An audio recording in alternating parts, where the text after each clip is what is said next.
Modern missiles can travel from a few hundred meters to more than 12,000 kilometers, and some move faster than 20 times the speed of sound. In this video, we cover air-to-air missile, air-to-surface missile, anti-ship missile, anti-tank guided missile, surface-to-air missile, surface-to-surface missile, ballistic missile, intercontinental ballistic missile, submarine-launched ballistic missile, cruise missile, anti-radiation missile, anti-ballistic missile, hypersonic missile.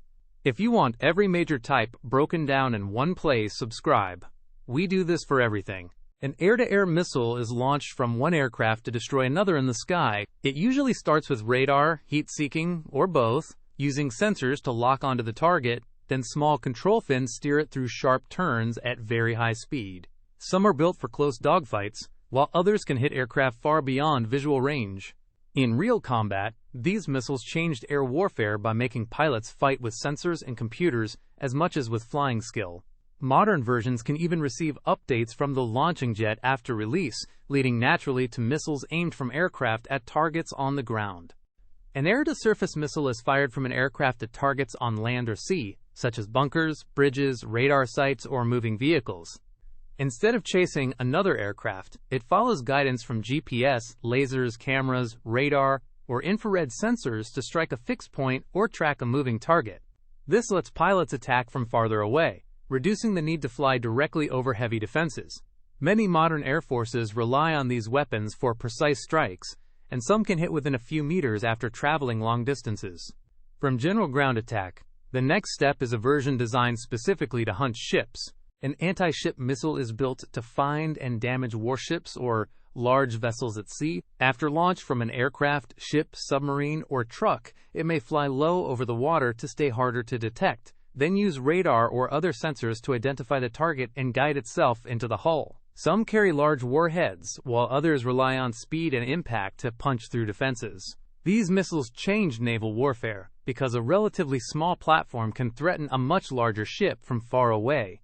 In several conflicts, even a single hit has crippled major vessels, which leads to another specialized missile made for armored vehicles. An anti-tank guided missile, often called an ATGM, is a compact missile designed to destroy armored vehicles.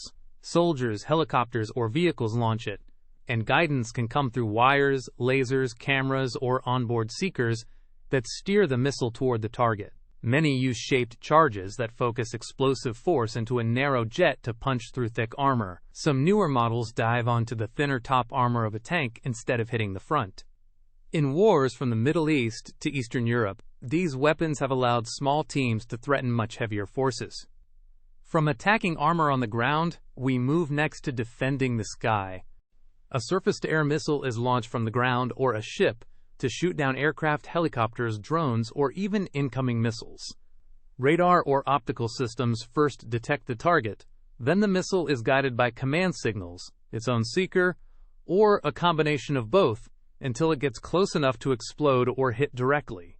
Some systems protect troops at short range, while others defend entire cities from high-flying threats.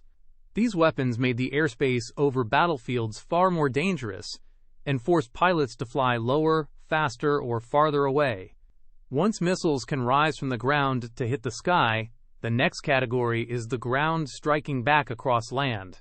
A surface-to-surface missile is launched from the ground to hit a target on land or at sea. This broad category includes short-range battlefield missiles and longer-range systems fired from trucks, fixed launchers, or mobile platforms. Guidance may use inertial systems, satellite navigation, terrain matching, or terminal seekers to improve accuracy. Militaries use them to strike command centers, airfields, bridges, and troop concentrations without sending aircraft into danger. Some are relatively simple and fast to fire, making them valuable in intense combat. This category is broad, and one of its most important branches follows a high arc through the atmosphere, the ballistic missile. A ballistic missile is powered mainly during its early boost phase. Then it coasts along a curved path shaped largely by gravity before falling toward its target. That makes it different from missiles that keep flying like aircraft. Guidance systems steer it at launch and sometimes during re-entry, and ranges can vary from short regional strikes to much longer distances. Because they climb high and descend very fast, ballistic missiles are difficult to intercept. They have been used for conventional and nuclear roles, and their speed can compress warning time to minutes. The most famous long-range version of this family is the Intercontinental Ballistic Missile. An intercontinental ballistic missile, or ICBM, is a ballistic missile with enough range to travel between continents, usually more than 500 kilometers. It launches with powerful rocket stages, rises into space on a suborbital path, and then releases warheads that re-enter the atmosphere at extreme speed toward distant targets.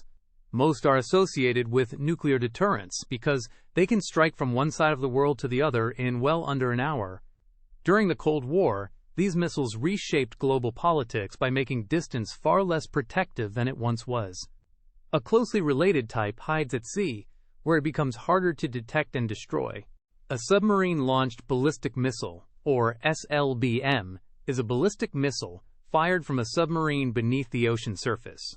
It is pushed out of the launch tube first, then its rocket motor ignites after clearing the water, allowing the submarine to stay concealed, while launching a weapon with very long range. Like ICBMs, these missiles usually serve as part of a nuclear deterrent, but their sea-based mobility makes them especially hard for an enemy to track. That hidden second strike role is one reason ballistic missile submarines are among the most guarded military assets on Earth. From missiles that arc high through space, we turn next to those that fly more like pilotless aircraft. A cruise missile is a guided missile that flies through the atmosphere under continuous power, usually from a jet engine, more like a small, unmanned aircraft than a rocket shell. It can be launched from ships, submarines, aircraft, or ground vehicles, and uses GPS inertial guidance, terrain maps, and onboard sensors to follow a planned route around hills, coastlines, or defenses. Because it stays relatively low and can maneuver all the way to the target, it is often used for precision strikes on important fixed sites. Some famous models have flown hundreds or even thousands of kilometers. One specialized cruise-like weapon is built to home in on enemy radar emissions. An anti-radiation missile is designed to hunt radar by detecting the radio energy that radar sets emit. Aircraft usually launch it toward air defense systems, and the missile homes in on the source, making it a key tool for knocking out enemy radars before other planes move in.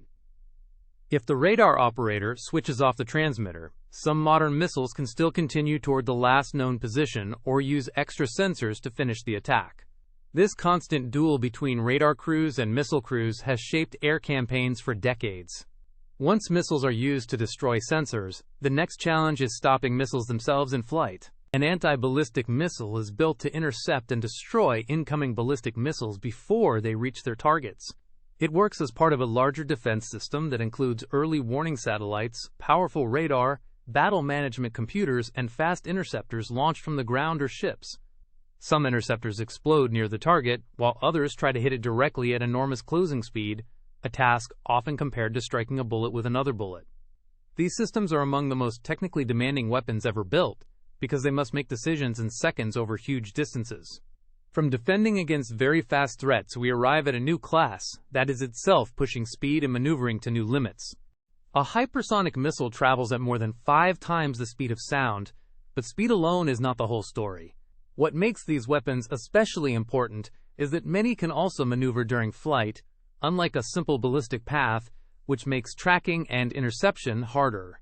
Some are boost glide vehicles that rocket upward before gliding back through the atmosphere, while others use high-speed air-breathing engines for powered flight. Countries are investing heavily in them because they may reduce warning time and challenge existing defenses. In many ways, hypersonic weapons combine ideas from ballistic and cruise missiles, bringing the story of missile types to its most advanced current chapter.